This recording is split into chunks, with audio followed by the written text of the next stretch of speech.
Türkiye Tashqi ishlar ministri Çavuşoğlu Kambodjada ikki taraflik uchrashishlar doirasida Xitoy Tashqi ishlar ministri Wang Yi bilan bir yerga jam bo'ldi. Çavuşoğlu ommaviy o'rtoqlashish torbetida bu haqda e'lon qilgan bayonotida Xitoy Tashqi ishlar ministri Wang Yi bilan ilib borgan uchrashishimizda ikki taraf munosabatlarimiz rayonlik va xalqaro o'zgarishlar haqida suhbat o'tkazdik. Uyg'ur turklariga qarata sezgir ekanligimizni Xitoy tarafga yetkazdik degan. Wang Yi Türkiye vakillar ömrükining atalmış Şinjanni ziyorat qilishni qarshi oladiganligini bildirgan.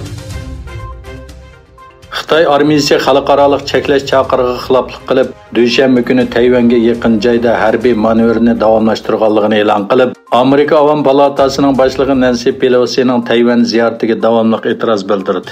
5 avgust kuni Xitoy hukumatı Amerika Avam palatasi raisi Nancy Pelosining Tayvanni ziyorat qilganidan o'ch elish uchun Amerika bilan bo'lgan harbiy munosabatini, klimat o'zgarish suhbatini, qonunsiz ko'chmanlar va xalqaro jinoyatchilarni o'tkazib berish hamkorligini to'xtatadiganligini, shundaqla Nancy Pelosi va uning oilasiga embargo qo'yadiganligini bildirgan. Amerika Avam palatasining boshlig'i Nancy Pelosining Tayvan ziyorati Xitoyni qattiq g'azablantirdi. Xitoy armiyasining Tayvan atrofida davomli harbiy manevr ilib borganligini e'lon qilgandan boshqa, yaqinqi kunlarda Tayvanning hukumat to'r bekatlari, ommaviy bekatlari va tanlov bozori elektrlik taqtoylarining hammasi hacker hujumiga uchrab, to'r bekatlari faolash holatga tushib qolgan. Tayvan Davlat Mudofaa Ministrligi Xitoyning oldingi hafta Tayvanda 272 qitim dezinfeksiya paydo qilishga uringanligini e'lon qilgan. Dushanba kuni Ukrainaning yadro energiyasini kontrol qiluvchi Rossiyaning Zaporojye yadro elektr stansiyasining chegarasiga va qarshi tarafda turgan Ukraina askarlarini hujum qilishga qiziqtirdi deb aybladi. Mazkur organning bildirishicha, yadro elektr stansiyasining 6 reaktori bor bo'lib, zavoddagi ishchilar hafta oxirida hujumdan keyin bir reaktorni taqashga majbur bo'lgan.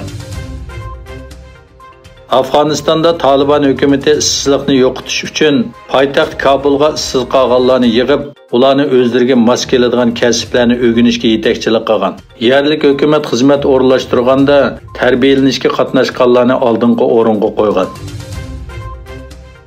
Shveysariya hukumati Turkiya, Ukraina, Rossiya urushidan keyin dunyo ochlik krizisini hal qilish uchun moslashgan yemaklik to'shishni qo'llab bayonot e'lon qildi.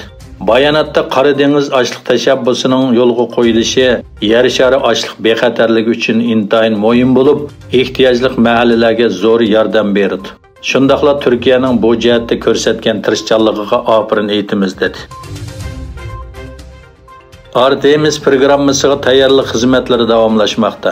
NASA 53 yildan keyin insonlarni yana qayta oyga chiqarmoqchi bo'lgan. Amerika Olam qatnashi idorasi 29 avgust kuni sinoq tariqasida yo'lga qo'yilgan Artemis 1 raketasining harakatchan personaj Shavin Koyini sinoq uchun ishlatilganligini e'lon qilgan.